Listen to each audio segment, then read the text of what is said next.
Please be seated. State call your witness. They were called Jennifer Calderon.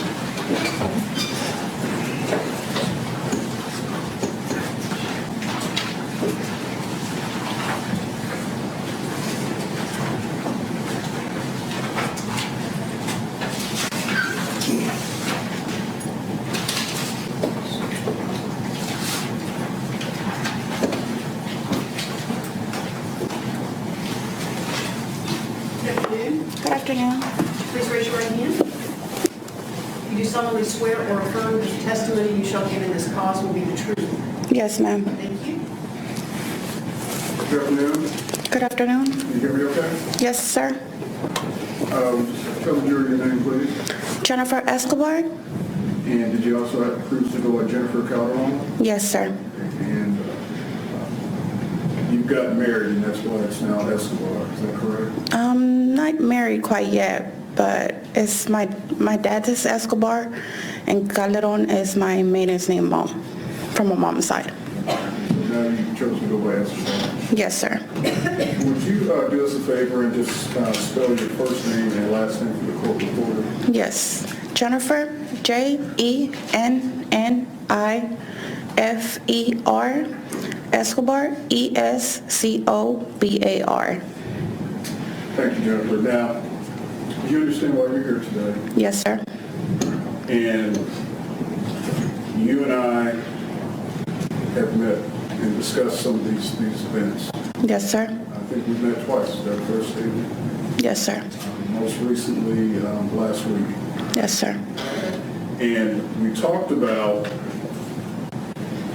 some of the things you were asked to do by a woman by the name of Brenda Delgado.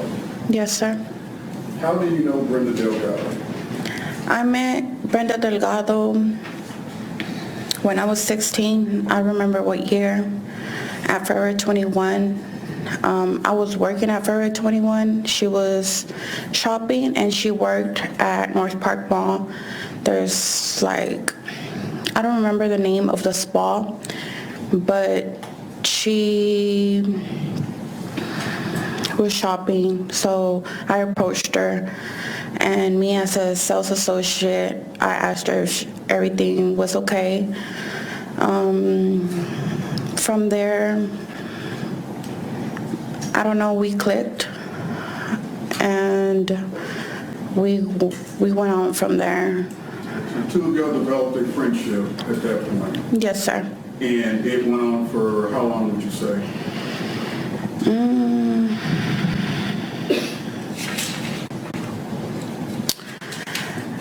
I'll say several years, about 3 years, but it was on and off. Over time, did the two of y'all drift apart from each other? Yes, sir. Now, at some point, does Brenda Delgado come back into your life? Yes, sir. How did that happen?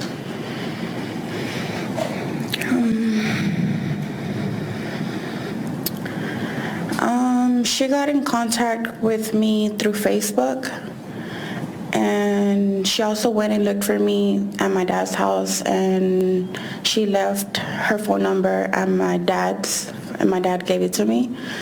I don't remember what year exactly, but I just know that ever since then, I got back into contact with her, and at that time, I was in a relationship, but I really wouldn't hang out with her or anything because due to that relationship. In fact, your boyfriend at that time, he didn't approve of Brenda.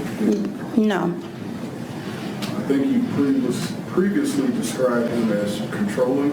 Yes, he was really controlling, really possessive.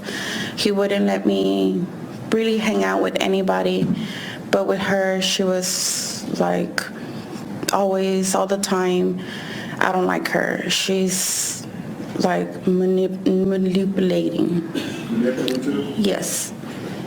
At some point, your relationship with that boyfriend, it ends. Yes, sir. Do you and Brenda start communicating or visiting with each other after that? Yes, sir.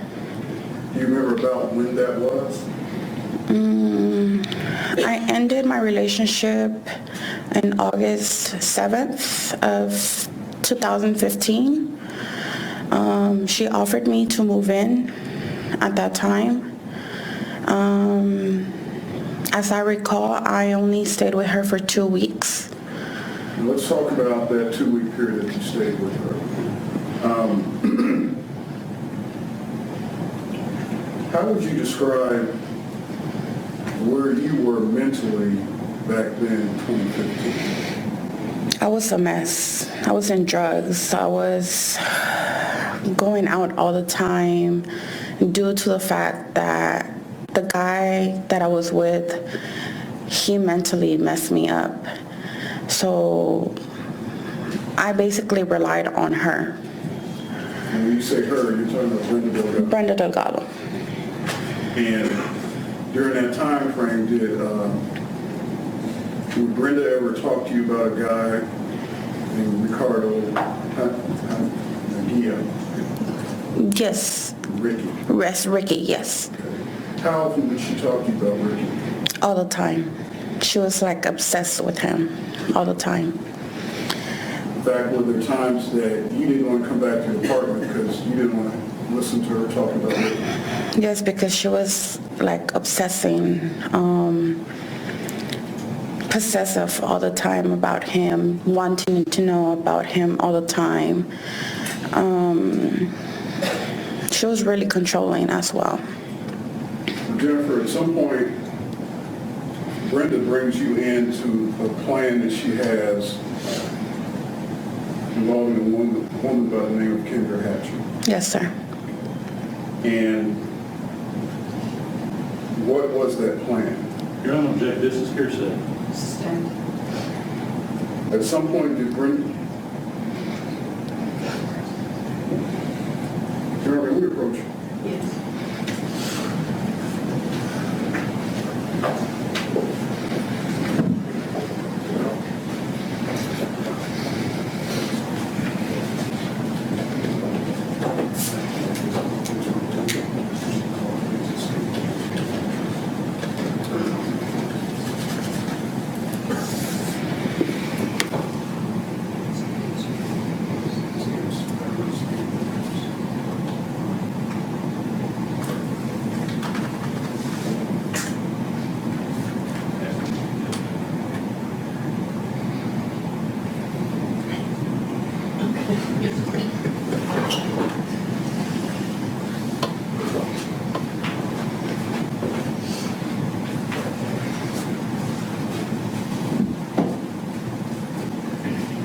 Jennifer, let me ask you again now. At some point, Brenda reaches out to you and asks you to help do something. Yes, sir. And she offers you money to do that. Yes, sir. She offers... How much money did she offer you? Your Honor, again, I'm going to, the conversation we had at the sidebar, I would like to renew my objection to hearsay in the presence of the jury. Thank you. What did she offer you? She offers me $2,000 plus a car. And for $2,000 in a car, what were you supposed to do? Your Honor, excuse me, could we approach again briefly? Yes.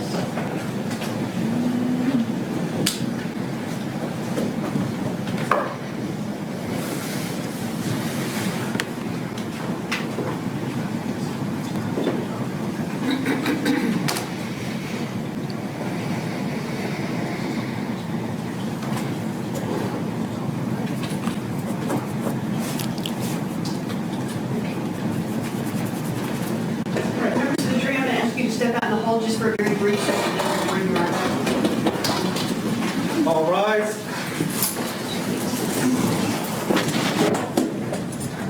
Please be seated.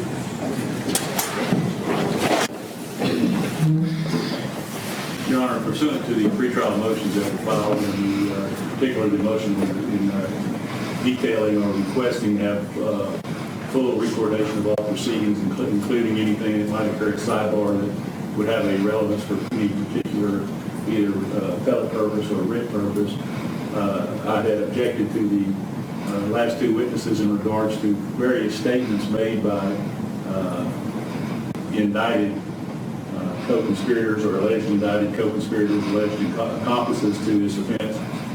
The court sustained my objection to hearsay as to the last area of inquiry. And when we approached the sidebar, the state offered a hearsay exception to that, and the court agreed to change its ruling. But I would like to be able to formalize the basis for the court's ruling on the record for purposes of public review. Thank you. Yes, the statements that were offered by this witness were against the penal interests of an indicted co-conspirator in Delgado, and it's in furtherance of the conspiracy itself. Thank you. And Your Honor, again, we still object to this hearsay with respect to court's ruling. I understand. Thank you. That's all. Thank you. And yes, sir, if we have a running objection to the entirety of this, any oral statements made by any indicted co-conspirator. Yes.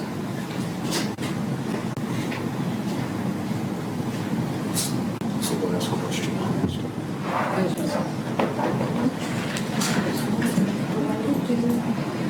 Jennifer, let me ask you, now at some point Brenda reaches out to you and asks you to help do something else. She offers you some money to do that. All rise. Thank you for being seated. Ms. Escobar, I think where we left off was I'd asked you what you were supposed to do for in exchange for $2,000 in coffee.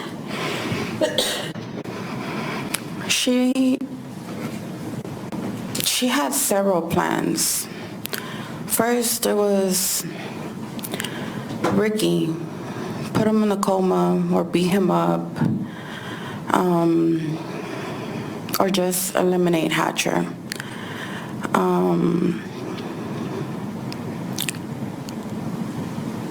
Did she describe to you how she wanted either of those things to happen?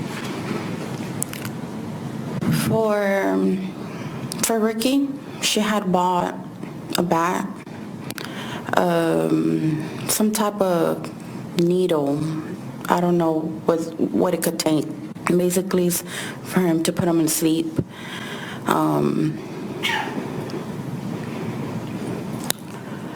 She wanted to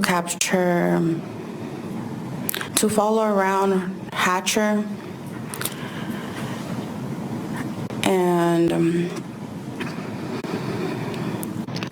basically eliminate her. She had so many ways of.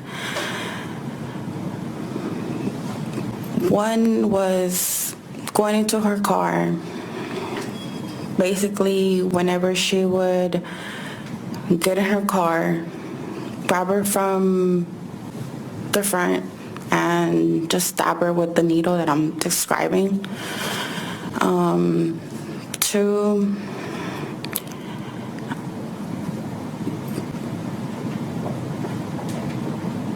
just go and beat her up. Now, you and I have talked, and we've talked about the offer. We also talked about where you were back then. So when she makes this offer to you, what is your response? My response at that beginning, where I was at that moment, it was yes. But then I would think about it, I was like, this is not my deal. This is nothing of me. I don't even know who she is or why even be involved in something that is not even mine. When you say you don't know, you didn't know who she is, are you talking about you didn't know who Brenda was, or you didn't know? I didn't know who was Kendra Hatcher and Ricky. I have never met Ricky as well. Were there times, though, that you would ride around with Brenda as she's trying to follow Kendra? With Kendra, no. It was another victim. Whenever I met up with her. Let me ask you this. Come here, approach. I'll show you State's Exhibit 87. You recognize that individual? Yes, ma'am. Yes, sir. And who is that? Kristopher Cortez. What officer is 87? No objection. Now, you moved in with her, Commissioner Polish. You moved into an apartment with Brenda approximately August the 7th, 2015. Around August the 12th of 2015, did you invite someone to come over and visit? Yes, sir. I invited Kristopher Cortez for her to come and hang out in the pool because basically I would be at the apartment by myself, bored while Brenda would be in school. Is that the first time Brenda Delgado and Kristopher Cortez met each other? Yes, sir. Now, you weren't in that apartment very long, were you? No, sir. Do you remember about when you moved out? It was a couple days before the kids went back to school. So around the 20th or the 22nd of August. And do you know or did you know that Brenda Delgado and Kristopher Cortez were staying in touch with you? No, sir. I never had no clue.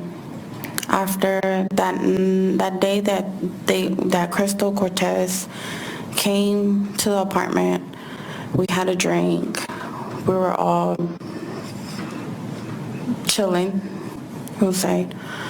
After that, Crystal invited me to Corpus Christi.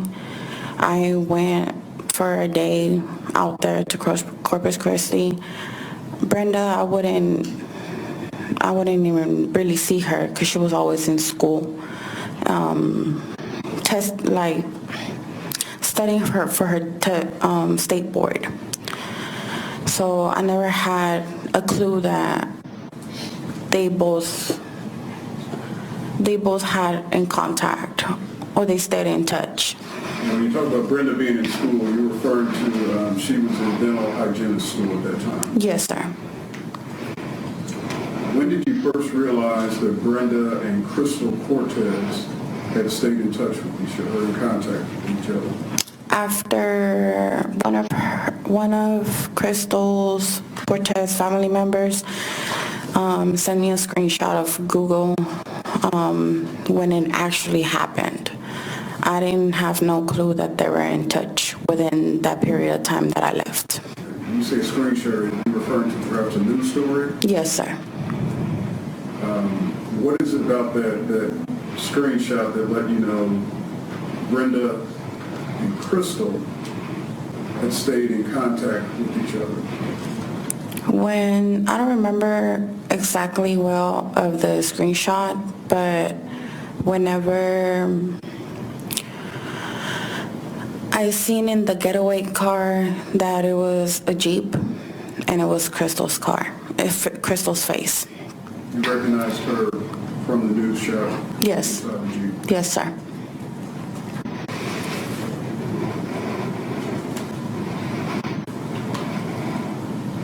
Pass the witness. So, Ms. Caldwell, when did you call the police and give them the information that you had recognized the lady driving the Jeep? The same day that I had found out, I don't kremember what day was it, but it was all over the news. So basically on the next day, whenever it happened, Kristopher Cortez family members, they went up to my job and spoke to me. That's whenever a detective, Eric Barnes, contacted me. So a few days later, I don't recall what day, I spoke to them and told them what I knew. And did you ever know, or did you ever meet in any kind of, during the time that you knew Brenda Delgado or Kristopher Cortez, did you ever meet or heard the name of Christopher Love? No, sir, never. Do you know absolutely nothing about him or anything about him? Nothing. I believe that's all I have.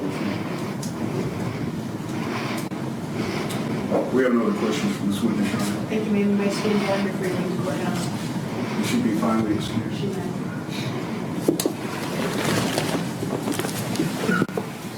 All right, members of the jury. jury, we stand in recess until tomorrow morning. We'll see you in the jury room at 8:30.